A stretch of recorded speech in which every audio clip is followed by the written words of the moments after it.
Matapos ang gabing iyon sa Maynila, nakaramdam ako ng hiya sa dating pagmamalaki ko na ang Amerika ang sentro ng mundo.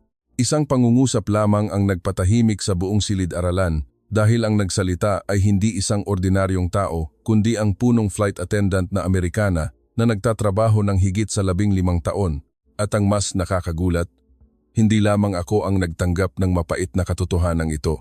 Sa parehong flight, mayroon ding 50 bilyonaryo, akademiko, political consultant at mga elite ng Amerika na dati ay pinagtatawanan ang Pilipinas, ngunit sa huli ay kinailangan lamang yumuko at tanggapin na kami ang mga makitid ang pananaw.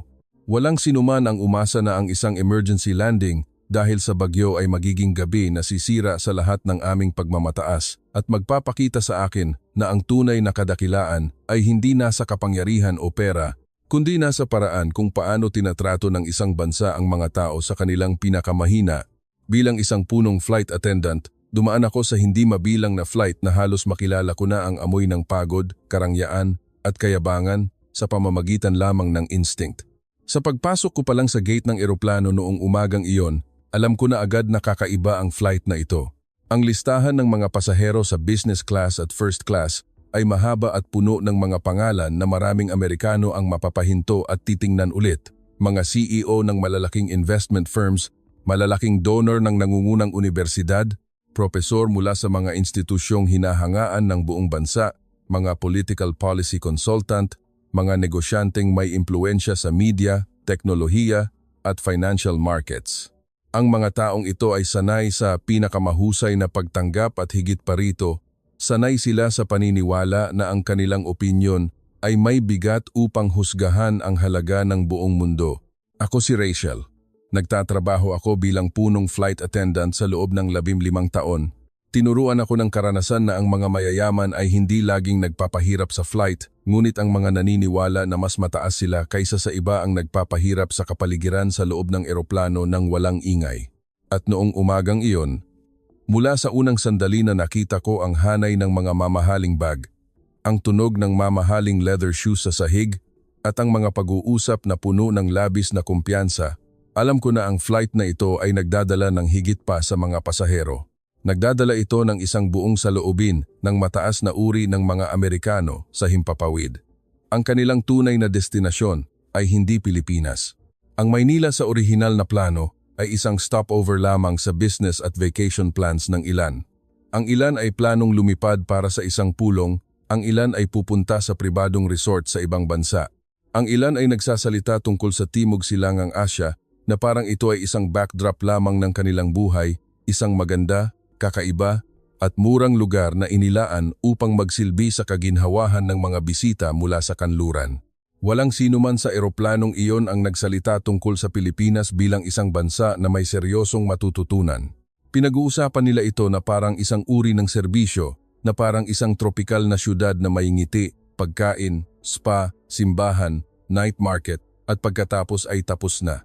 Habang ini-inspeksyon ko ang cabin, narinig ko ang isang pangungusap na lumutang mula sa harap na row.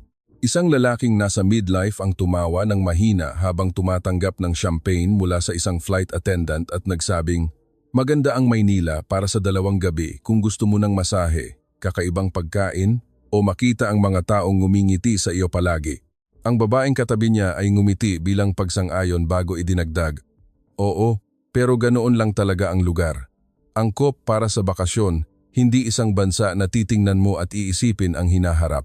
Sa kabilang banda, ang isang sikat na propesor mula sa isang nangungunang universidad ay nakikipag-usap sa isang investor tungkol sa ekonomiya ng Asya. Binanggit niya ang Singapore na may paggalang, ang Japan na may pag-iingat, at ang Korea na may interes. Ngunit nang banggitin niya ang Pilipinas, nagkibit-balikat lamang siya at sinabing, "Ang Pilipinas ay may tradisyonal na alindog. Ngunit ang mga bansang tulad nito ay karaniwang hindi umaabot ng malayo kung lampas sa turismo at serbisyo. Walang nagsalita ng bastos ng direkta, walang nagpakita ng lantad na paghamak. Ang lahat ay nakabalot sa magalang na salita, sa magalang na ngiti, at sa asal ng isang edukadong tao. Ngunit alam kong iyon ang pinakamapanganib na uri ng pagkiling.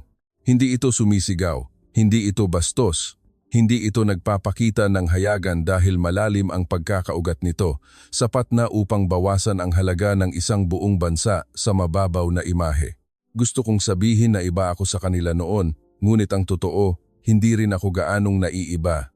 Hindi ko kailanman kinasusuklaman ang Pilipinas, wala pa akong masamang karanasan sa mga Pilipino. Kung tutuusin, halos hindi ko iniisip ang Pilipinas. Para sa akin, ito ay isang pangalan lamang ng bansa sa schedule ng flight. Isang lugar na maraming Amerikano ang tinatawag na mainit, palakaibigan at sulit sa presyo. Hindi ko kailanman kinuwestiyon kung ano ang nakatago sa likod ng mga papuring iyon. Hindi ko kailanman tinanong kung bakit natin gusto purihin ang ilang bansa partikular bilang mga lugar na nagpapakumbaba sa atin, ngunit hindi natin kailanman tinitingnan na maaaring mayroon silang sistema ng mga halaga at dignidad na higit pa sa iniisip natin. Hindi ko minamaliit ang Pilipinas ng hayagan, ngunit hindi ko rin ito kailanman iginagalang ng tunay na pantay. Bago umalis ang eroplano, muli akong naglakad upang suriin ang cabin. Ang sikat ng araw sa umaga ay sumasalamin sa bintana ng payapa. Maraming pasahero ang nagbubukas ng kanilang laptop, ang ilan ay nagbabasa ng report, ang ilan ay nag-uusap tungkol sa stock market, interest rates, politika sa Washington, at investment strategies sa Asia. Ang lahat ng tunog ay matalim, kumpiyansa, at puno ng pagiging sanay ng mga taong naniniwala na sila ay may karapatang magbigay ng halaga sa mundo. Isang lalaki ang nagsabi, "Ngayon, ang Asya ay kawili-wili, ngunit kailangan nating malaman kung sino ang totoo at sino ang imahe lamang." Ang taong nakaupo sa tabi niya ay nagtanong, "Kung gayon, nasaan ang Pilipinas?" Tumawa siya ng mahina bago sumagot, "Ang Pilipinas. Ito ang lugar na nagpaparamdam ng kasiyahan sa mga dayuhan. Ngunit ang kasiyahan at pag-unlad ay hindi iisang bagay." Naalala kong ngumiti pa rin ako ayon sa propesyonal na pamantayan, dumaan sa kanila ng tahimik, kahit na ang mga salitang iyon ay nag-iwan ng isang bagay na nakatago sa aking puso. Para akong nakakarinig ng buong mundo na hinahati sa mga klase ng mga taong hindi kailanman inisip na sila ay naghahati. Ang mga taong ito ay hindi kinasusuklaman ang Pilipinas. Inilalagay lamang nila ito ng mas mababa kaysa sa kanila, ng natural, na kung minsan ay mas masakit dahil nangangahulugan ito na hindi man lang nila iniisip na ang bansang iyon ay karapat-dapat na tingnan ng seryoso. Nang maging matatag ang eroplano sa cruise altitude, ang cabin ay pumasok sa pamilyar na ritmo ng karangyaan. Nagsimulang ihain ang alak, binuksan ang mga kumot, at sumilaw ang mga personal na screen ng mga pelikula at chart. Ang aking crew ay nagtatrabaho ng maayos na parang isang palabas na sinanay ng libu-libong beses. Ang lahat ay payapa, maganda, at kontrolado. Ngunit sa ilalim ng kaayusan na iyon, nararamdaman mo ang isang agos na dumadaloy sa mga pag-uusap at mata ng mga pasahero. Ito ang kumpiyansa na hindi pa nasubukan ng tunay. Ang paniniwala na kilala nila ang mundo dahil lamang sa madalas silang naglalakbay, may maraming pera, nagbabasa ng maraming libro, o nakipagpulong sa maraming mahahalagang tao. Habang mas naririnig ko silang magsalita tungkol sa mga syudad sa Asya, mas naiintindihan ko na marami ang hindi tumitingin sa mga bansa ng may puso ng isang nag-aaral, kundi sa mata ng isang nagbibigay ranggo. Aling syudad ang mahalaga dahil nagbibigay ito ng pera?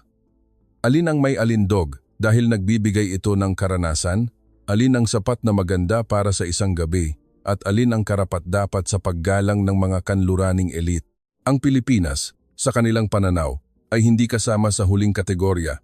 Ito ay inilagay sa isang ligtas, malumanay, at kasiyasyang gitnang espasyo, ngunit hindi sapat ang lalim upang magpabago ng anuman sa kanilang mga paniniwala. At marahil, iyon mismo ang nagbigay ng higit na lakas sa buong kwento sa huli. Dahil bago magbago ang lahat, walang sinuman sa eroplanong iyon, ni isa sa amin, ang nag-isip na ang bansang ganito lamang nila tinitingnan ay magiging isang malaking salamin na magbabalik ng kanilang sariling kipot ng pag-iisip sa pinakamasakit na paraan.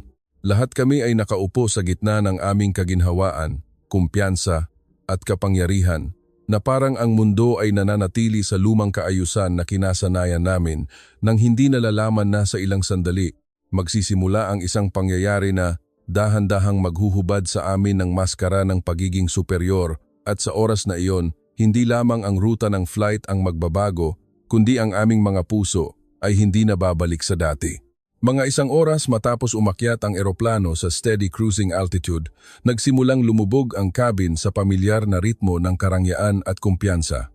Ilang pasahero ang bahagyang nag-adjust ng kanilang upuan. Ang ilan ay nagbukas ng meeting documents sa kanilang personal na screen. Ang ilan ay nagsimulang uminom ng pangalawang baso ng alak na parabang ang lahat sa mundo ay nasa ilalim pa rin ng kanilang kontrol. Naglakad ako sa cabin gaya ng dati, pinupuna ang maliliit na detalye na hindi mapapansin ng iba, tulad ng tingin ng mga flight attendant, tono ng boses ng mga pasahero, o kahit ang pinakamaliit na pagbabago sa vibrations sa ilalim ng aking mga paa. Tinuruan ako ng 15 taong karanasan na bago dumating ang isang malaking abnormality, laging may maliliit na senyales na halos walang sino man ang nakakapansin. Ang unang senyales noong araw na iyon ay hindi isang malakas na alarma, hindi isang matinding pagyanig, kundi isang kakaibang katahimikan mula sa cockpit.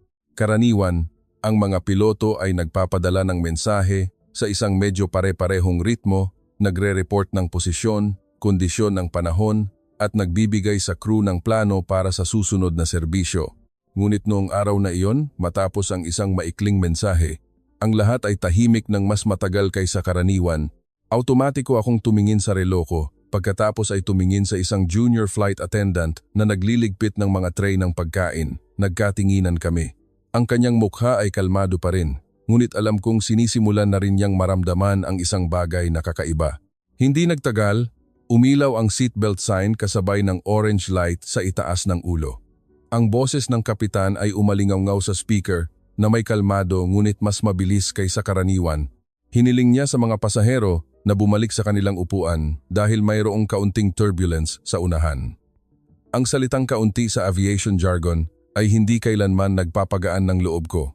Ito ay isang salita na ginagamit upang hindi matakot ang mga pasahero, ngunit para sa flight attendant, ito ay isang senyales upang simulan ang pagbabasa ng sitwasyon ng buong pag-iingat.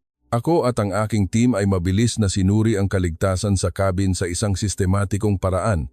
Iniligpit ang mga inumin sa galley, ang mga baso ng alak na kalahating puno ay ibinalik ng may magalang na ngiti. Isinara ang mga laptop at iniligpit ang mga tray table. Ang mga pasaherong nag-uusap ng maluwag ay nagsimulang magtinginan ng tahimik. Marami pa rin ang umasta na parang ito ay isang maliit na abala na hindi nararapat sa kanilang atensyon. Isang lalaki ang huminga ng malalim na parang naiinis na kinailangan niyang huminto sa pagtatype ng email. Isa pang negosyante ang bumulong. Sana hindi ito magsayang ng mas maraming oras. Kahit sa mga sandaling nagsisimula ng magbigay ng senyales ang langit, iniisip pa rin ng ilang grupo ang kanilang sariling schedule bago ang lahat. Ngunit ang kalikasan ay walang pakialam sa klase, estado o kumpiyansa ng tao. Nagsimulang umuga muli ang eroplano. Sa pagkakataong ito ay mas malakas ng malinaw.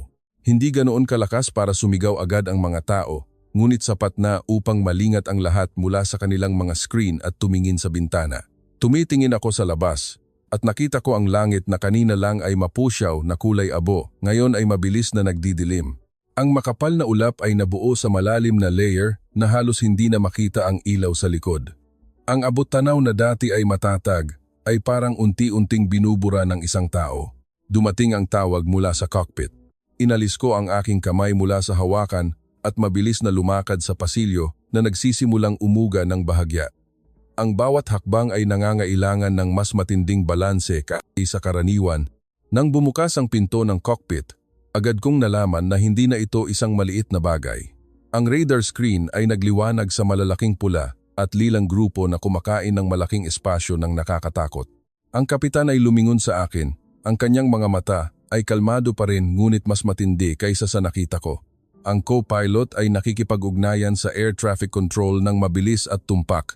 Isang tropikal na bagyo ang mas mabilis na gumagalaw kaysa sa inaasahan, sabi ng kapitan ng maikli. Ang orihinal na ruta ay hindi ligtas. Hindi natin kayang lampasan ito. Hindi ako nagtanong ng walang saysay dahil sa ganitong sitwasyon. Bawat segundo ay mas mahalaga kaysa sa mahabang paliwanag. Tumango lamang ako, naghihintay sa susunod na pangungusap na alam kong magpapabago sa kapaligiran ng buong eroplano. Nagbabago tayo ng ruta para sa isang emergency landing sa Maynila. Ipaalam sa mga pasahero na ihanda ang cabin para sa paglapag sa hindi matatag na panahon, Maynila. Ang salitang iyon ay umalingaw-ngaw sa isip ko ng mas malinaw kaysa sa lahat. Kahit na ito ay isa lamang pangalan ng syudad sa mapa ng flight, sa sandaling iyon, alam kong kapag sinabi ko ang pangalan na ito sa cabin, hindi na lamang ito impormasyon ng paglalakbay. Hahawakan nito ang pagkiling, takot, at paniniwala na dala-dala ng bawat pasahero sa eroplano. Lumabas ako at kinuha ang mikropono gamit ang kamay na mas malamig kaysa karaniwan. Kahit na nakaranas na ako ng iba't ibang uri ng emergency, walang pagkakataon na ang bigat ng mga salita ay bumigat sa aking dibdib tulad nito. Ipinahayag ko ang natanggap na impormasyon gamit ang pinakamaliwanag at pinakakalmadong mga salita na kaya ko. Kinakailangan naming baguhin ang ruta dahil sa matinding panahon at magsasagawa ng emergency landing sa Ninoy Aquino International Airport, Maynila para sa kaligtasan ng lahat. Sa loob lamang ng ilang segundo, ang kapayapaan na bumabalot sa buong kabin ay agad na nagkawatak-watak. Ang bulungan ay naging mga tanong. Ang mga tanong ay naging mga argumento. Isang lalaki ang nagtanggal ng salamin at nagtanong ng malakas, Maynila, sa lahat ng lugar. Ang isa pa ay lumingon sa kanyang asawa na parang ang pangalan ng siyudad ay isang salita na hindi dapat lumitaw sa kanilang plano sa buhay. Ang propesor na dati ay nagsalita tungkol sa Pilipinas nang may bahagyang pagwawalang bahala at paghamak, ngayon ay nagtaas ng kilay at bumulong. Makakayanan ba talaga ng airport doon ang ganitong bagyo? Isang negosyante ang nagsabi ng iritado. Wala na bang mas magandang opsyon? Ang mga tanong na iyon ay hindi nagmula sa impormasyon kundi sa mga bagay na naniniwala silang alam na nila tungkol sa Pilipinas. Lumapit ako sa kanila isa-isa, sumagot ng magalang, direkta, at sinikap na hindi hayaang lumabas ang tensiyon sa aking puso sa pamamagitan ng tono ng aking boses. Sinabi ko na ang NAIA ay ang pangunahing internasyonal na airport sa rehiyon. May mga pamantayan upang suportahan ang emergency landings. Ilang pasahero ang nakinig, ang ilan ay hindi nakinig. Dahil kapag natatakot ang mga tao, madalas nilang hinahawakan ang mga lumang pagkiling upang patunayan ang kanilang sarili kaysa sa bukas na tanggapin ang mga bagong katotohanan. At umuga ng mas malakas ang eroplano kaysa dati. Sa pagkakataong ito, sabay-sabay na sumigaw ang mga tao mula sa iba't ibang row. Isang baso ng tubig na hindi na isalba ng flight attendant ang tumama sa tray ng matalim. Ang mga katawan ng maraming pasahero ay nagulantang sa lakas ng hangin. Mahigpit kong hinawakan ang likod ng upuan habang ang ibang flight attendant ay mabilis na bumalik sa kanilang mga posisyon ayon sa pamamaraan. Isang bagay ang malinaw kong nakita noon. Ang marangyang kumpiyansa na dating bumabalot sa mga pasaherong ito ay nagsimulang matanggal ng paunti-unti. Nang putulin sila ng langit mula sa kapangyarihan, pera at katayuan sa lipunan, ang natitira ay hindi na naiiba sa iba. Mga tao lamang na natatakot na hindi na sila makabalik ng ligtas sa lupa. Isang babae na isang oras na nakaraan ay tumatawa, kasama ang kanyang kaibigan tungkol sa spa program sa Asia, ay ngayon ay mahigpit na hawak ang kamay ng kanyang asawa hanggang sa mamutla ang kanyang mga kuko. Ang isang lalaking sikat sa financial circles na dati ay umupo ng tuwid sa kumpiyansa ay nagsimulang huminga ng malalim at tinanong ako kung gaano kadelikado ang emergency landing na ito. Ang propesor na dating nag-aanalisa ng iba't ibang bansa ng walang emosyon ay ngayon ay tumitingin lang sa labas ng bintana at tumahimik sa paraang hindi ko pa nakita. Ang takot ay ginawa ang hindi kayang gawin ng debate. Mabilis at walang awa nitong inalis ang katayuan sa mga tao. Sa labas, ang mga ulap ay bumabalot sa bintana na halos walang makita na hugis. May mga kidlat na kumikislap sa malayo, paminsan-minsan na parang pinipunit ng langit ang sarili nito. Ang tunog ng ulan ay nagsimulang tumama ng mas mabilis sa fuselage hanggang sa maging tuloy-tuloy na ritmo. Ang buong eroplano ay parang lumilipat sa isang lugar kung saan hindi inilaan ng kalikasan para maramdaman ng tao ang kanyang sarili na dakila kahit bahagya. At sa kaibuturan ng aking puso, sinimulan kong maramdaman ang isang bagay na higit pa sa personal na takot. Hindi lamang ito isang bagyo sa langit, kundi isa pang bagyo na nabubuo sa loob ng bawat isa sa atin. Isang bagyo na magwawalis sa mga lumang paniniwala ng paunti-unti. Bago ako bumalik sa aking upuan, muli kong tiningnan ang kabin. Ang nakita ko ay lubos na naiiba sa pag-alis ng eroplano. Walang nag-uusap tungkol sa stock market. Walang nagraranggo ng mga bansa. Walang tumatawa sa mabababaw na imahe tungkol sa Asia. Ang natira ay ang matinding katahimikan, ang takot na umaakyat sa dibdib, at ang pangalan ng isang syudad na walang gustong sandalan. Ilang oras lang ang nakalipas, ngunit ngayon ay nagiging tanging pag-asa ng lahat sa eroplano. Ang Maynila ay hindi na lamang isang diversion point. Ito ay magiging lugar na magpipilit sa ating lahat na harapin ang tanong na hindi natin kailanman nais sagutin. Gaano ba talaga kalaki ang alam natin sa mundo kapag ang ating buhay ay ipinagkatiwala sa mga kamay ng mga taong hindi natin kailanman binigyan ng tunay na halaga? At habang nagsisimulang bumaba ang eroplano sa makakapal na ulap na walang makitang dulo, kakaiba kong naramdaman na marahil ang landing na ito ay hindi lamang magdadala sa atin sa isa pang bansa, kundi maaaring magdadala sa atin malapit sa isang katotohanan na tinakasan natin sa buong buhay. Nagsimulang bumaba ang eroplano ng dahan-dahan, ngunit ang pakiramdam ng mga tao sa loob ay hindi bumaba. Sa halip ay lalong nagiging matindi, parang lubid na hinihila hanggang sa dulo. Halos nawala ang ilaw mula sa labas sa likod ng kortina ng madilim na kulay abo na ulap na tumatakip sa lahat ng bintana. Ang tunog ng ulan na bumubugbog sa katawan ng eroplano ay malakas at matindi na nilulunod ang maraming kaisipan sa aking ulo. Ang natira lamang ay ang instinct ng trabaho na sinanay ng 10 taon. Umupo ako sa aking pwesto, mahigpit na ikinabit ang seatbelt, inilagay ang aking mga palad sa aking kandungan upang walang sinuman ang makakita kung gaano sila kalamig. Bawat flight attendant ay nasa kanilang posisyon nang may pinakalmadong mukha na kaya namin, ngunit sa mga mata ng bawat isa, malinaw kong nakita na wala sa kanila ang tumitingin sa pangyayaring ito bilang isang maliit na turbulence. Isang matinding pagyanig ang nagdulot ng malakas na sigaw mula sa likuran. Maraming pasahero ang pumikit. Ang ilan ay yumuko na parang nagdarasal sa Diyos na matagal na nilang hindi tinatawagan. Ang lalaking dati ay nagsalita ng may kumpiyansa tungkol sa global market, ay ngayon ay mahigpit na hinawakan ang armrest hanggang sa lumabas ang kanyang mga ugat. Ang kanyang asawa ay sumandal sa kanyang balikat ng tahimik. Wala nang nagtanong kung bakit kailangan sa Maynila. Wala nang nagpakita ng pagmamataas sa pansamantalang destinasyon na iyon. Kapag ang tao ay inilalagay malapit sa tunay na kahinaan, ang pagmamataas ay kadalasang unang bumabagsak. Ngunit kahit sa pinakamatinding sandali ng takot, naramdaman ko pa rin na ang pagkiling ay hindi paganap na namamatay. Ito ay umuurong lamang upang magtago sa likod ng pagkatakot. Ilang pasahero ang nanatili sa pagtingin sa bintana na may tingin na parang sabay na nagtatanong sa langit at sa mundo. Makakayanan ba talaga ng bansang dati nilang nakikita bilang destinasyon lamang para sa turismo at serbisyo ang ganitong panahon? Hindi na nila ito sinasabi ng direkta, ngunit alam kong sa kaibuturan ng puso ng marami, hindi pa rin sila nagtitiwala sa lupaing magliligtas sa kanilang buhay. Bahagyang lumihis ang eroplano at muling inayos ang anggulo. Ang boses ng kapitan ay umalingaw-ngaw sa speaker. Maikli, tumpak at matatag.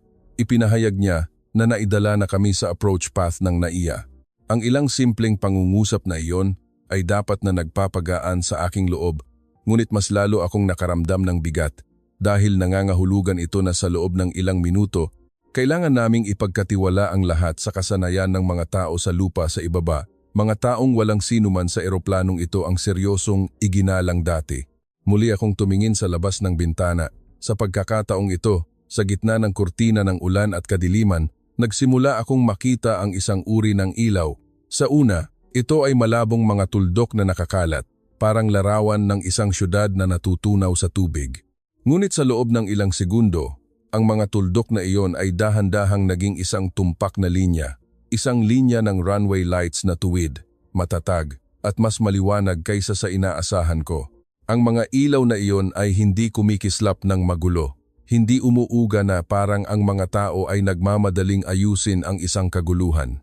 Sa kabaligtaran, ito ay matatag na nagbigay ng kakaibang pakiramdam na parang sa lupa, mayroong isang taong nakikipag-usap sa amin. Sa pamamagitan ng dilim, alam namin ang gagawin. Nasa tamang landas kayo. Ang aking puso ay bumilis muli ang tibok, ngunit hindi lamang ito takot. Ito ay isang misteryo na wala pang oras upang ipaliwanag. Tumingin ako sa mga pasaherong malapit sa bintana. Marami rin ang nakakita ng parehong bagay. Ang mga mata na puno ng pagdududa kanina ay nagsimulang tumitig sa tanawin sa kanilang harapan nang hindi kumikislap.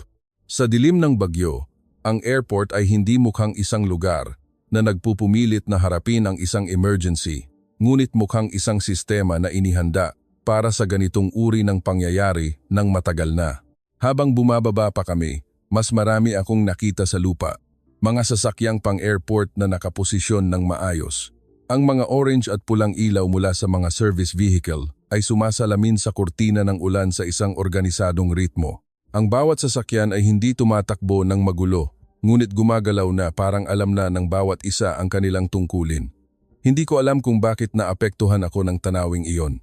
Marahil, sa maraming bansa, kabilang ang sa akin, ang isang emergency ay kadalasang nagpapakita muna ng kaguluhan. Ngunit dito, ang kapayapaan ang unang nagpakita. Umuga muli ang eroplano, malakas at malalim na sabay-sabay na nawala ang hininga sa cabin. Narinig ko ang isang umiiyak ng mahina sa likuran, ngunit sa pagkakataong ito, bahagyang nagbago ang aking pakiramdam. Mula sa pagiging natatakot ng nag-iisa, nagsimula akong maramdaman na parang may isang hindi nakikitang kamay ang gumagabay sa amin patungo sa isang bagay na mas matatag. Hindi dahil humina ang bagyo, hindi ito humina, kundi dahil ang nasa ibaba ay kakaibang kalmado na nagdala ng kumpiyansa sa halip na pagkatakot at dumating ang sandali. Ang tunog ng mga gulong na dumapo sa lupa ay umalingaw-ngaw mula sa istruktura ng eroplano, ngunit hindi kasing tindi ng aking kinatatakutan. Ito ay isang maikli, matatag na pagtama na sinundan ng isang mas matatag na balanse kaysa sa dapat na payagan ng panahon. Ang mga katawan ng lahat ng pasahero ay umuga sa impact, habang ang mga makina ay bumalik sa pag-reverse upang pabagalin ang bilis. Ang ulan ay bumubugbog pa rin sa labas, ngunit sa sandaling kumapit ang mga gulong sa runway, naramdaman ko ang isang bagay na higit pa sa matagumpay na paglapag. Ito ay ang kamatayan, na dati ay kumapit sa isip ng mga tao ilang minuto lang ang nakalipas, ay dahan-dahang inalis ng halos hindi kapani-paniwalang kasanayan, kaayusan at kontrol. Dahan-dahang bumagal ang eroplano hanggang sa ganap na huminto. Ang katahimikan na sumunod ay isang katahimikan na hindi ko malilimutan. Hindi ito awkward na katahimikan, hindi katahimikan dahil walang alam kung ano ang sasabihin. Kundi ito ay katahimikan ng mga taong kakatapos lang makaligtas at nangangailangan pa ng ilang sandali upang tanggapin na humihinga pa rin sila. Marami ang nanatiling tahimik na parang natatakot na kapag gumalaw sila, ang lahat ay mawawala at babalik sila sa gitna ng ulap. Pagkatapos, isang tunog ang nagsimulang lumabas, ang palakpakan mula sa mga pasahero sa gitnang row bago sinundan ng isa pang kamay at isa pa. Sa ilang sandali, ang buong cabin ay napuno ng palakpakan na hindi planado. Hindi ito magalang na palakpakan ayon sa kagandahang asal, kundi ito ay pasasalamat na nagmula sa pinakamalalim na ginhawa. Ang mga taong ilang oras na nakaraan ay tinitingnan ang Pilipinas nang mababaw, ngayon ay nakaupo sa lupa ng Pilipinas na may puso na kakatapos lang iligtas at walang sinuman sa sandaling iyon ang nangahas na tanggihan ang katotohanan ito. Muli akong lumingon sa bintana. Ang mga ground vehicle ay nagsimulang pumasok sa posisyon ng tumpak. Ang mga kawani ng airport na nakasuot ng reflective vests ay gumagalaw sa gitna ng ulan ng mabilis ngunit hindi nagpapanik. Ang lahat ay parang bahagi ng parehong ritmo. Hindi ko alam ang pangalan ng mga taong iyon. Hindi ko alam kung gaano katagal sila sinanay. Hindi ko nga alam kung sino ang nagdesisyon kung ano sa control tower. Ngunit isang bagay ang malinaw kong nalaman sa aking puso. Ang kakatapos lang mangyari ay hindi swerte, hindi aksidente, at hindi isang magandang imahe ng serbisyo para sa turismo. Ito ay kasanayan na dumaan sa pagsasanay, responsibilidad, at isang kultura ng trabaho na tunay na gumagalang sa buhay ng tao. Ang propesor na kumuwestiyon sa kakayahan ng Pilipinas kanina ay ngayon ay nakatingin lamang sa labas nang hindi nagsasalita. Ang kanyang mukha ay hindi lamang nagpakita ng ginhawa, kundi may halo ding tahimik na hiya. Ang malaking investor na dating nagrereklamo na walang mas magandang opsyon ay ngayon ay nakaupo ng tuwid, ang kanyang mga mata ay nakatitig sa mga kawani sa lupa, na parang sinusubukan niyang muling suriin ang kanyang mga salita. Isang babae ang pinunasan ng kanyang luha nang hindi itinago, habang ang lalaking nakaupo sa tabi niya ay dahan-dahang yumuko na parang kakatapos lang niyang malaman na ang isang katotohanan ay mas mabigat kaysa sa kanyang dignidad. Para sa akin, ang pagbabago ay hindi nangyari ng mabilis. Hindi ito parang biglang bumaliktad ang buong mundo, kundi parang ang unang lamat na lumitaw sa pader ng lumang kaisipan. Isang maliit na lamat na kapag nakita na, hindi na maaaring baliwalain. Hindi ko pa lubos na naiintindihan ang Pilipinas sa sandaling iyon. Hindi ko pa alam kung gaano karaming matututunan ko sa Maynila at sa mga tao rito. Ngunit alam ko na lahat kami sa eroplanong ito ay minamaliit ang isang bagay na hindi dapat minamaliit kahit bahagya. Ang eroplano ay dahan-dahang inidulog sa parking stand, sa gitna ng malakas pa ring pag-ulan. Ngunit kahit hindi pa kalmado ang langit, ang lupa ay nakakagulat na kalmado. Habang tinitingnan ko ng mas matagal, mas nararamdaman ko na ang kapayapaang ito ay hindi nagmula sa pagsubok na gawing maganda ang lahat, kundi nagmula sa mga taong alam ang kanilang tungkulin at ginagawa iyon ng buong puso nang hindi humihingi ng papuri. Iyan ay isang katangian na sinimulan kong maramdaman mula sa lupaing ito, mula sa unang sandali na dumapo ako rito. Hindi ito maingay, hindi ito nagpapakitang gilas. Ngunit ito ay sapat na matatag upang suportahan ang buhay ng mga dayuhan sa isa sa kanilang pinakamasamang gabi. At marahil, iyon ang tunay na simula ng pagbabago. Hindi nang lumapag ang eroplano, kundi nang tumingala ako sa ulan sa bintana, nakita ang mga Pilipinong kawani sa tarmac na nagtatrabaho pa rin ng tahimik at tumpak. At biglang naramdaman na, ang bansang dati kong binaliwala ay maaaring hindi lamang isang lugar na malumanay o mahilig ngumiti, tulad ng gusto sabihin ng mga Amerikano. Kundi, ito ay maaaring isang lipunan na nagtatago ng isang lakas na mas malalim kaysa sa kaya nating makita. At nang lumabas ang kaisipan na iyon, kahit saglit lamang, alam kong hindi na madali ang pagbalik ng aking puso sa dati. Nang bumukas ang pinto ng eroplano, ang malamig na hangin mula sa jet bridge ay pumasok at sumalubong sa aking mukha. Tumayo ako ayon sa tungkulin, ngumiti sa bawat pasahero, at sinabi ang parehong mga salita na nasabi ko na ng libu-libong beses sa aking buhay sa trabaho. Ngunit sa pagkakataong ito, kahit pareho ang mga salita, ang lahat sa aking puso ay hindi na pareho. Maligayang pagdating. Ang maikling pangungusap na iyon ay dati ay bahagi lamang ng airline courtesy. Ngunit ngayon, parang dinadala kami nito sa isang bagay na higit pa sa paglalakbay. Tiningnan ko ang mga pasahero na dahan-dahang lumabas ng eroplano. Walang nagmamadali, walang nag-uunahan, walang nagpakita ng inis tulad ng dati. Kahit ang mga dati ay sumimangot sa pangalan ng Maynila ay tahimik ng kakaiba, na parang alam nila na ang pagiging nakatayo pa rin sa gabing ito ay isang bagay na hindi dapat baliwalain. Lumabas ako ng pinto ng eroplano sa huling grupo, at sa sandaling pumasok ako sa pasilyo ng Ninoy Aquino International Airport, ang unang pakiramdam na lumitaw ay hindi pagkamangha, kundi isang tahimik at malalim na pagtataka. Ang malaking airport, nakakatapos lang tumanggap ng emergency flight sa gitna ng bagyo, ay walang kapaligiran ng kaguluhan na kinasanayan ko mula sa maraming lugar sa mundo. Walang sigawan. Walang mga kawani na tumatakbo ng nagpapanik. Walang maraming pasahero na nagkakalat na parang walang direksyon na pulutong. Ang lahat ay gumagalaw ng maayos na parang ang buong sitwasyon ay inaasahan na. Sa pasilyo, may mga kawani ng airport na nakatayo sa kanilang mga posisyon na may kalmadong mukha. Ang isa ay bahagyang yumuko at bumati sa isang matandang mag-asawa bago itinuro ang daan patungo sa waiting area sa malambot na Ingles. Ang isa naman ay napansin ang isang maliit na bata na nagsisimulang magreklamo dahil sa pagod. Agad niyang inayos ang isang wheelchair para sa pamilya nang halos hindi na kailangan pang humiling. Huminto ako at tiningnan ang mga tanawing iyon nang may kakaibang pakiramdam. Hindi ito serbisyo na may ngiti upang mapasaya ang customer ayon sa formula ng tagumpay, kundi ito ay pag-aalaga na nangyari ng mabilis, tahimik at tumpak, na parang ang mga taong ito ay sinanay upang makita ang kahinaan ng iba bago pa man lumabas ang isang kahilingan. Dinala kami sa isang pansamantalang reception area para sa mga pasahero mula sa biglaang nagbago ang ruta ng flight. Ang hall ay maliwanag, malinis, at maayos na nakaayos. Mayroong maraming information desk, mainit at malamig na inumin, at maliliit na malamig na tuwalya na ipinamahagi sa mga pasaherong gulat pa rin o pagod. Nakita ko ang isang babaeng nakasuot ng uniforme ng airport na lumapit sa aming grupo ng mga pasahero.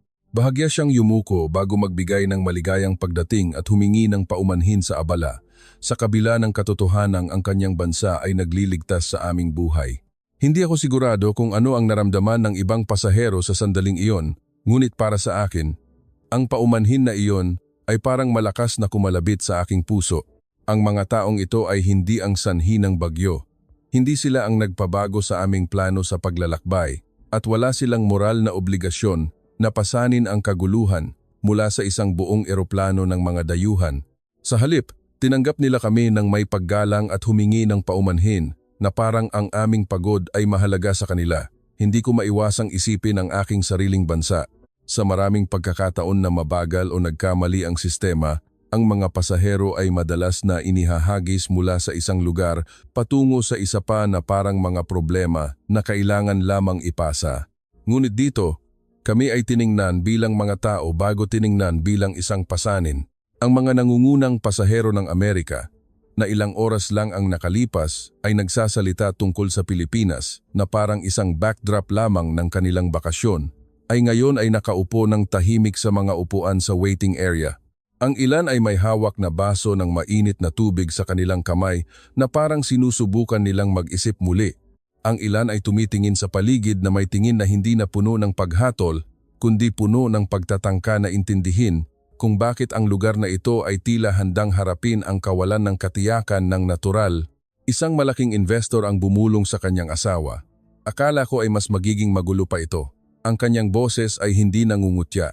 Ito ay parang isang hindi pa kumpletong pagtanggap, ngunit may mga lamat na ng lumang paniniwala na malinaw na lumalabas. Hindi nagtagal, dumating ang isa pang grupo ng mga kawani na may mga dokumento para sa koordinasyon ng tirahan, paglalakbay at pansamantalang pamamaraan para sa mga pasahero na kinakailangan manatili sa Maynila sa loob ng isang gabi. Ang lahat ay ipinaliwanag sa malinaw na Ingles. May mga karatula, flyers, at sistematikong pagpapangkat ayon sa partikular na pangangailangan.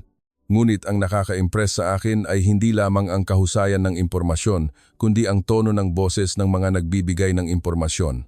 Hindi sila nagsasalita ng mabilis upang matapos ang kanilang tungkulin, hindi nila ginagawa na parang kailangan nating mabilis na intindihin dahil abala ang sistema. Kundi nagsasalita sila ng dahan-dahan, malinaw, at tiningnan ang bawat isa ng may atensyon na parang alam nilang ang mga taong kakatapos lang makaranas ng takot mula sa gitna ng bagyo ay nangangailangan ng higit pa sa impormasyon. Kailangan nila ng pakiramdam na sila ay nasa ligtas na lugar. Sa sandaling iyon, sinimulan kong intindihin ang isang bagay tungkol sa ngiti ng Pilipino na gustong pag-usapan ng mundo. Dati, tinitingnan ko rin ito ng mababaw.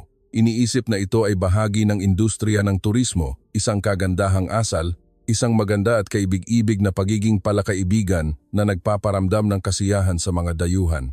Ngunit sa gabing iyon, nakita ko ito sa ibang kahulugan. Ang ngiti ng mga kawani dito ay hindi mahina hanggang sa walang bigat. Sa kabaligtaran, ito ay isang ngiti na nakatayo sa disiplina, pasensya at pagsasanay ng isip na hindi itulak ang sariling pag-aalala sa iba. Hindi ito kahinaan, kundi isang uri ng kapangyarihan. Ang kapangyarihan ng mga taong kayang panatilihin ang dignidad ng iba kahit sa ilalim ng matinding presyon. Tumulong ako sa pagsasalin at koordinasyon ng ilang bagay bilang aking tungkulin, kasama ang mga kawani ng Pilipino sa lupa, habang ang mga pasahero ay dahan-dahang tumatanggap ng impormasyon at nagpapangkat upang sumakay ng bus. Napansin ko na halos hindi sila nagsasalita ng sobra. Hindi sila nagpapakitang gilas sa kanilang sarili, at hindi nila sinubukan na gawing may utang na loob ang sinuman. Ang lahat ng ito ay nagbigay ng higit na kapangyarihan sa kanilang pag-aalaga dahil hindi ito kabutihan na humihingi ng pagkilala, kundi isang responsibilidad na nakaugalian sa istruktura ng trap. Isang babae sa aming grupo ng mga pasahero na dati ay nagpakita ng kawalan ng kumpiyansa sa Pilipinas mula pa sa eroplano, ay nagsimulang mamutla dahil sa naipong stress at pagod mula sa pagyanig habang lumalapag. Bago pa man makapag-adjust ang sinuman sa grupo, napansin siya ng isang Pilipinong kawani at mabilis na tinawagan ang team ng medical staff ng airport upang suriin siya. Dumating sila na may basic equipment, sinuri ang pulso, kinuha ang blood pressure at kinausap siya ng malumanay nang hindi nagpaparamdam sa kanya na siya ay nagiging problema. Ang pangyayaring iyon ay hindi nagtagal, ngunit nagdulot ito ng mas malaking epekto sa mga taong nakatingin kaysa sa aking inaakala. Dahil malinaw nitong ipinakita na dito, hindi sila nag-aalaga sa mga tao sa pamamagitan ng mga formalidad, kundi nakikita nila ang tunay na tao. Lumingon ako at nakita ang propesor na dati ay nagbigay ng bahagya ngunit mayabang na opinyon tungkol sa Pilipinas. Ngayon ay nakatingin siya sa mga kawani ng airport na tumutulong na akayin ang babae upang makapagpahinga, na may tingin na hindi na dati. Hindi siya nagsalita, ngunit napansin ko na nagbago ang uri ng kanyang katahimikan.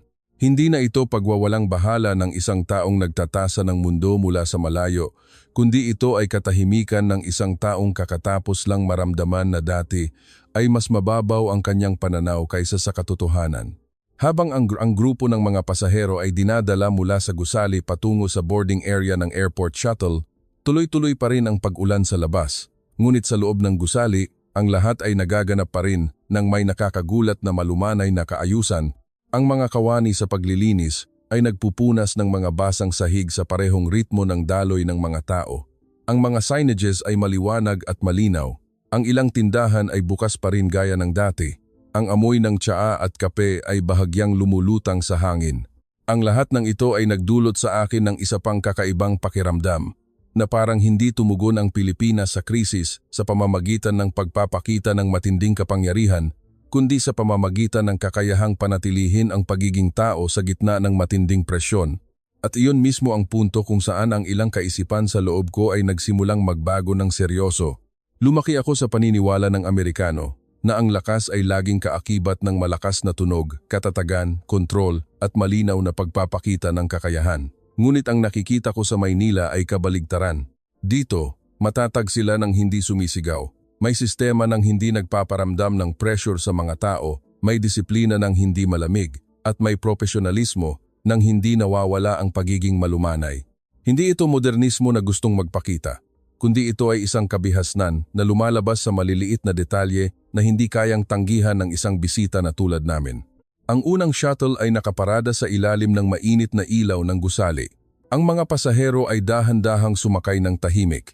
Wala nang pangungutya tungkol sa tourist city. Wala nang ingay ng paghahambing na dati. Ang natira na lamang ay ang mga mata na dahan-dahang nagbabago mula sa pagbaliwala tungo sa maingat na pagtingin. Sumakay ako sa bus bilang isa sa mga huling pasahero at lumingon ako upang tingnan muli ang gusali ng airport. Sa isang sandali, sa gitna ng ulan, malinaw kong nalaman na ang emergency landing sa Maynila ay hindi lamang nagligtas sa aming buhay, kundi nagsisimula na itong dahan-dahang sirain ang isang bagay na malalim na nakaugalian sa amin. Sinasira nito ang paniniwala na ang isang bansa ay magkakaroon lamang ng halaga kung ito ay malakas na nagpapahayag ng sarili nitong kadakilaan. Minsan, ang isang tunay na dakilang bansa ay maaaring ang bansa na nagpaparamdam ng kaligtasan sa mga dayuhan sa gabing sila ay pinakamahina nang hindi humihingi ng papuri mula kaninuman. At sa gabing iyon, sa lupa ng Pilipinas, ang unang butil ng paggalang ay nagsimulang mag-ugat sa aking puso. At hindi na ako maaaring bumalik sa dating ako. Dahan-dahang lumabas ang shuttle sa airport zone sa gitna ng bahagyang paghina ng ulan. Ang tunog ng gulong na dumadaan sa basang kalsada ay pare-pareho sa ilalim ng katahimikan ng mga pasahero. Umupo ako sa tabi ng bintana, tinitingnan ang mga ilaw ng NAIA na dahan-dahang lumalayo at naramdaman ko na umalis ako sa isang lugar nang hindi na ako ang parehong tao na pumasok. Kahit na walang sino man ang nagsalita ng malinaw, ang kapaligiran sa bus ay hindi na tulad ng nasa eroplano. Ang kumpiyansa na dati ay bumabalot sa mga elite na pasahero ay nawala. Ang natira ay ang katahimikan na parang nagre-refleksyon sa sarili. Unti-unting nagpakita ang Maynila sa bintana, sa ilalim ng madilim na langit matapos ang bagyo. Ang mga ilaw ng kalsada ay tuwid at maayos. Ang mga gusali, mula mababa hanggang mataas, ay nakaayos sa mga kalsada. At ang pinakanakakagulat sa akin ay ang syudad, na akala ko ay magiging magulo matapos ang bagyo at tumanggap ng redirected flights ay kakaibang kalmado. Ang mga sasakyan sa kalsada ay tuloy-tuloy ang paggalaw, walang magulong pagbusina. Walang imahe ng traffic jam na madalas gamitin ng maraming Amerikano bilang maikling paliwanag kapag pinag-uusapan ang mga syudad sa Timog Silangang Asya. Ang lahat ay may sariling ritmo, hindi matigas ngunit hindi rin nagkakagulo. Isang negosyante na nakaupo malapit sa akin ay sumandal at tumingin sa labas ng bintana at bumulong ng mahina na parang kinakausap ang sarili kaysa sa ibang tao. Hindi ito tulad ng akala ko. Napakaliit ng pangungusap na iyon, ngunit malinaw kong narinig ang bigat sa loob nito. Hindi ito papuri, kundi ito ang unang pagtanggap na ang lumang imahe ay hindi na gumagana. Habang ang bus ay nagpatuloy sa pagpasok sa inner city, mas lalong bumukas ang imahe ng Maynila, ang mga sidewalks na may maliliit na tindahan na kahalili ng mga malalaking brand stores. Ang mga tao na iba-iba ang suot ay naglalakad sa ritmo ng tunay na pang-araw-araw na buhay, hindi pinakinis para ipakita sa mga turista. Ngunit gaano man kabuhay ang syudad, hindi ito nagbibigay ng pakiramdam ng banta. Nakita ko ang isang maliit na tindera na yumukod at bumati sa isang customer na bumili ng kape. Nakita ko ang isang security guard na humawak ng elevator para sa isang matanda nang hindi kailangan pang humiling. Nakita ko ang isang teenager na gumilid upang makadaan ang isang taong may dalang mabibigat na gamit.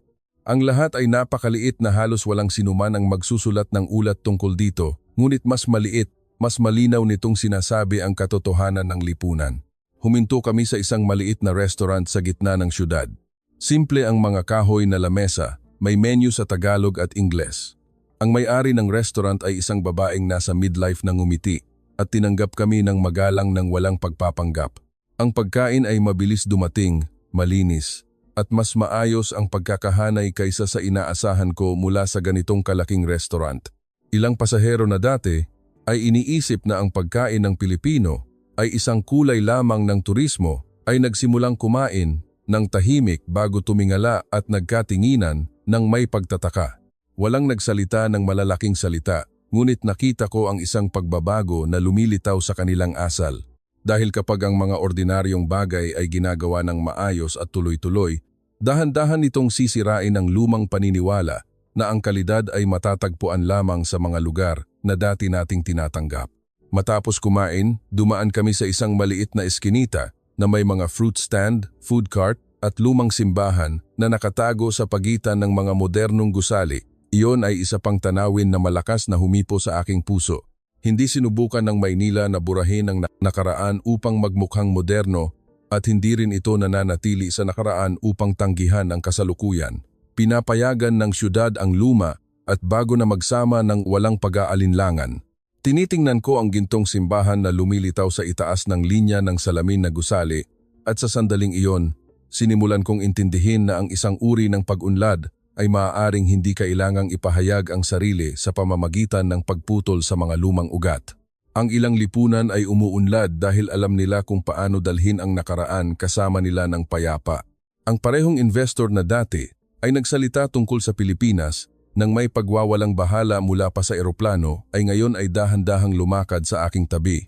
Hindi siya lumingon sa akin, ngunit bumulong siya habang tinitingnan ng mga tao sa kalsada. Akala ko mas magulo pa ito. Akala ko mas mababaw pa ito. Ngunit ang lahat ay may kakaibang dignidad. Hindi ako sumagot agad dahil ang pangungusap na iyon ay may mas malalim na kahulugan kaysa sa mabilis na tapusin ng magagandang pag-uusap. Ito ay pagtanggap na ang mga taong tulad niya at kasama na ako ay dating gumagamit ng wikang paghatol ng napakadali sa isang lugar na hindi nila kailanman sinubukan tingnan ng seryoso. Habang lumilipas ang oras, mas lalo kong naintindihan na ang lakas ng Pilipinas ay hindi nasa pagpapatumba sa mga dayuhan sa pamamagitan ng laki o kapangyarihan, kundi nasa kakayahang panatilihin ang pang-araw-araw na buhay ng mga tao na malumanay, maayos, at may espasyo para sa paggalang kahit sa isang malaking syudad na mabilis gumalaw. Iyon ay isang uri ng kapangyarihan na hindi ko kailanman isinama sa definisyon ng isang developed country dati. At habang iniisip ko, mas lalo akong nakakaramdam ng hiya kung gaano namin dati sinukat ang halaga ng isang lipunan sa pamamagitan ng mga numero, gusali, at impluensya sa ekonomiya nang baliwalain ang pinakapangunahing tanong. Sa bansang iyon, paano tinatrato ng mga tao ang isa't isa sa totoong buhay? Nang papalapit ang gabi, muli kaming sumakay ng bus upang bumalik sa hotel. Ang sikat ng araw matapos ang ulan ay suminag sa salamin ng mga gusali at sa mga puno sa tabi ng kalsada sa isang malumanay na kulay. Ang buong siyudad ay parang huminga ng malalim matapos ang gabing may bagyo, tulad ko na nakaupo doon ng tahimik na may puso na hindi na maaaring bumalik sa dating paniniwala. Hindi lamang ako ginulat ng Maynila, kundi ito ay naging isang aral na dahan-dahang nagbubuwag sa aking mga lumang kaisipan ng tahimik.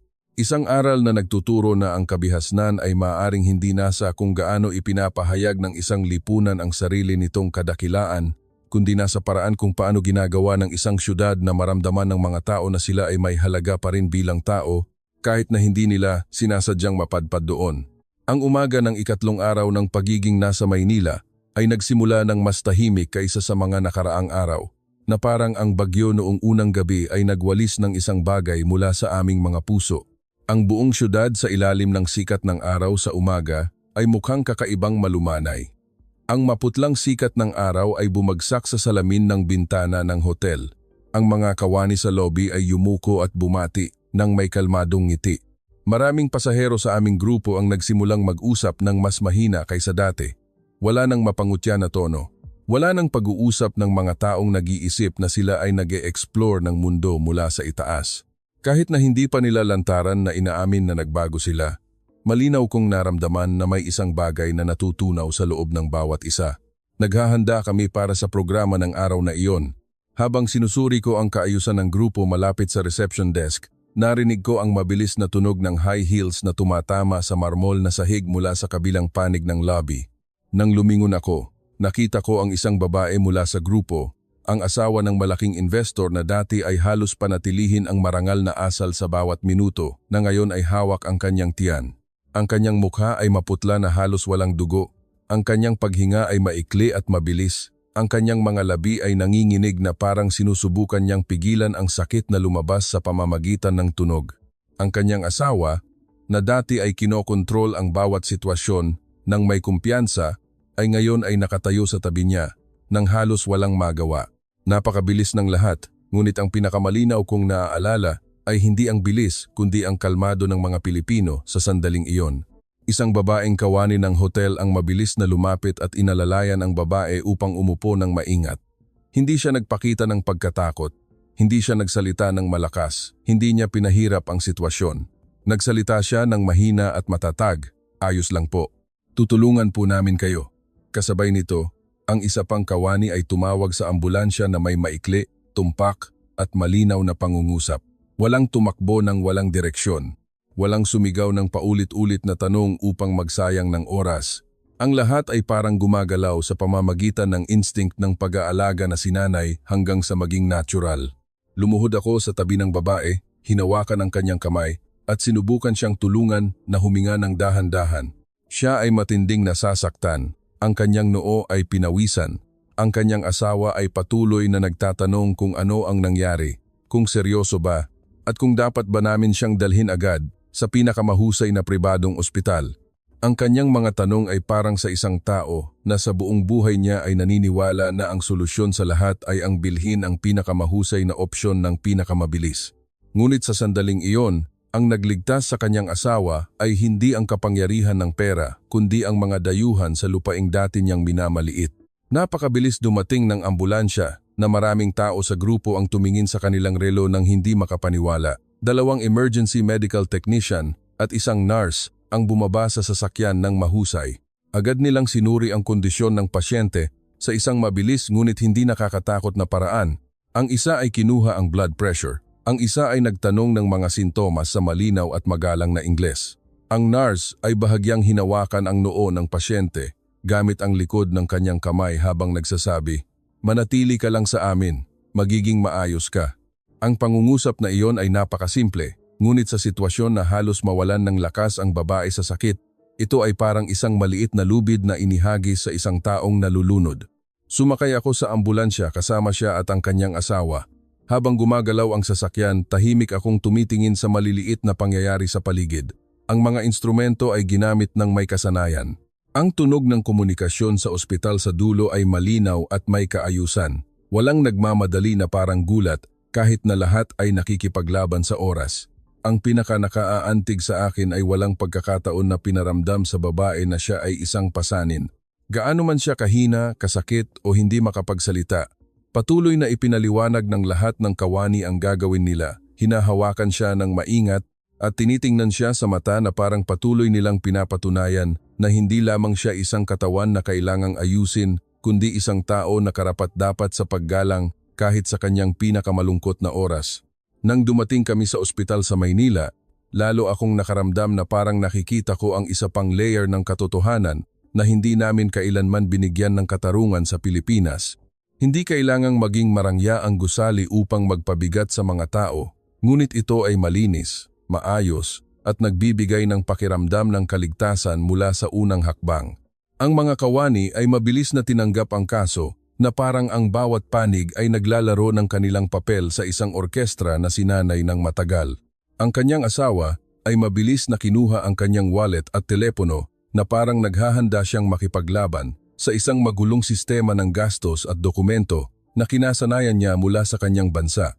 Ngunit walang sinuman ang nagpahirap sa kanya na tumakbo sa mga counter o magpuno ng impormasyon sa gitna ng pagkatakot. Isang babaeng kawani ang inanyayahan siyang umupo, malinaw na ipinaliwanag ang mga hakbang, at sinabi na aayusin muna ang mga kailangan agad. Ang bawat salita niya ay napakagalang na halos walang bigat ng presyon, ngunit matatag na sapat upang ang isang taong halos gumuho ay dahan-dahang makaupo. Ang preliminary test results ay lumabas ng mas mabilis kaysa sa pamantayan na kinasanayan ko mula sa Amerika. Ang kanyang kondisyon ay matinding pagod at dehydration na sinamahan ng naipong stress. Hindi pa ito mapanganib sa buhay, ngunit kailangan ng malapit na pag-aalaga sa loob ng ilang panahon. Habang siya ay nakahiga at tumatanggap ng intravenous fluid sa recovery room, nakita ko ang mga nurse na regular na sinuri ang kanyang kondisyon nang may pagiging malumanay na hindi nagpaparamdam ng kahinaan. Sa bawat paghawak sa kanyang braso o pag-aayos ng kumot para sa pasyente, ginawa nila ito ng may pag-aalaga na parang ang maliliit na bagay na ito ay bahagi ng paggamot, hindi isang dagdag na trabaho. Ang kanyang asawa ay tahimik na nakaupo sa tabi ng kama nang matagal bago lumingon at tinanong ako ng may malinaw na pagkasira ng boses. Bakit dito? Ang lahat ay tila mas magaan, kahit na alam kong emergency ito. Hindi ako sumagot agad dahil ako mismo ay naghahanap ng paliwanag. Sa huli dahan-dahan kong sinabi, marahil, dahil hindi lamang nila ginagamot ang kondisyon ng iyong asawa, ginagamot din nila ang takot ng lahat sa silid na ito ng sabay. Ang sagot na iyon ay nagpatahimik sa kanya ng matagal, at bigla, itinago niya ang kanyang mukha gamit ang kanyang kamay na parang sinusubukan niyang itago ang isang bagay. Ngunit malinaw kong nakita na nanginginig ang kanyang balikat. Hindi siya umiyak ng hayagan, ngunit ang katahimikan na iyon ay mas masakit kaysa sa luha. Ang mga taong tulad niya ay maaaring bumili ng mararangyang hotel rooms, pinakamahusay na pagkain, access sa mahahalagang tao, at oras ng 10 assistant. Ngunit sa sandaling makita niya ang kanyang asawa na inaalagaan ng may kasanayan na puno ng awa, kinailangan niyang tanggapin na mayroong isang bagay na hindi nabibili ng pera. Isang bagay na dahan-dahang nawala sa kanyang lipunan nang hindi niya nalalaman. Ang pakiramdam ng kaligtasan na nagmumula sa pagtrato bilang tao. Mabilis na naiparating ang balita tungkol sa kanyang kondisyon sa ibang pasahero sa grupo. Sa gabi, nang sila ay dahan-dahang bumisita, nakita ko ang parehong tingin na dati ay tumitingin sa Pilipinas sa pamamagitan ng lens ng turismo at murang serbisyo ay unti-unting nawala. Napalitan ito ng isang bagay na mas malalim. Ito ang katahimikan ng mga taong nagsisimulang makaramdam ng hiya sa kung paano nila tinitingnan ang mundo. Ang propesor ay nakatayo at tinitingnan ang nurse na nag-aayos ng gamot para sa pasyente nang may hindi pangkaraniwang paggalang bago bumulong sa akin na pagkamalan natin ang salitang developed ng napakadali. Lumingon ako sa kanya at alam kong ang mga salitang iyon ay hindi lamang nangangahulugang mga kalsada, gusali o teknolohiya, kundi ito ay nangangahulugang pamantayan din ng puso. Nang gabing iyon, habang nakaupo sa tahimik na hall ng ospital, malinaw kong nakita ang isang bagay sa unang pagkakataon. Ang aking bansa ay maaaring mas mayaman, mas makapangyarihan, mas sikat sa mundo. Ngunit sa pinakamalalim at pinakamatao na antas, maaaring mas mahirap kami kaysa sa dati naming tinanggap. Marami kaming sistema, ngunit marami sa mga sistemang iyon ang nagpaparamdam sa mga tao na mas maliit. Mayroon kaming advanced na teknolohiya, ngunit madalas, pinapalamig nito ang ugnayan sa pagitan ng mga tao. Ipinagmamalaki namin ang kahusayan, ngunit nakalimutan naming tanungin kung mayroon pa bang espasyo para sa pagiging malumanay ang kahusayan na iyon. Samantala, ang Pilipinas, ang bansang nakita ng maraming tao sa aming eroplano bilang backdrop lamang ng isang bakasyon, ay ngayon ay nakatayo sa aking harapan sa ibang katayuan. Hindi ito isang perpektong bansa at hindi ko ito binibigyan ng romantikong tingin upang hindi makita ang anumang problema. Ngunit ang nakita ko sa aking sariling mga mata noong araw na iyon ay isang lipunan na maaaring maging matatag at malumanay ng sabay. Maaari silang magkaroon ng sistema na mabilis gumana nang hindi nagpaparamdam sa mga tao na sila ay isang numero. Maaari silang magligtas ng buhay ng mga dayuhan nang hindi nagpaparamdam ng hiya sa kanilang kahinaan. At sa sandaling iyon, alam kong ang aking paggalang sa bansa ay lumampas na sa antas ng pagkamangha. Nagiging pagbabago na ito mula sa loob, isang pagtanggap na sa lahat ng oras, hindi lamang namin minamaliit ang bansang ito, kundi minamaliit din namin ang kahulugan ng salitang kabihasnan. Dahil marahil, ang tunay na kabihasnan ay hindi nagpapakita sa panahon na ang lahat ay normal, kundi nagpapakita ng tunay na halaga sa panahon na ang isang tao ay pinakamahina at pinipili kung paano sila pakikitunguhan. Nang gabing iyon sa ospital ng Maynila, hindi lang ako nakakita ng isang babae na ginamot. Nakita ko ang huling pagmamataas ng marami sa amin na dahan-dahang nawala ng tahimik. At sinimulan kong intindihin na kahit na makabalik kami sa Amerika, ayon sa schedule, walang sinuman sa grupong ito ang babalik sa dating ako. Nang dumating ang araw ng pag-alis, walang sinuman sa flight na iyon ang tumingin sa Maynila ng may dating tingin.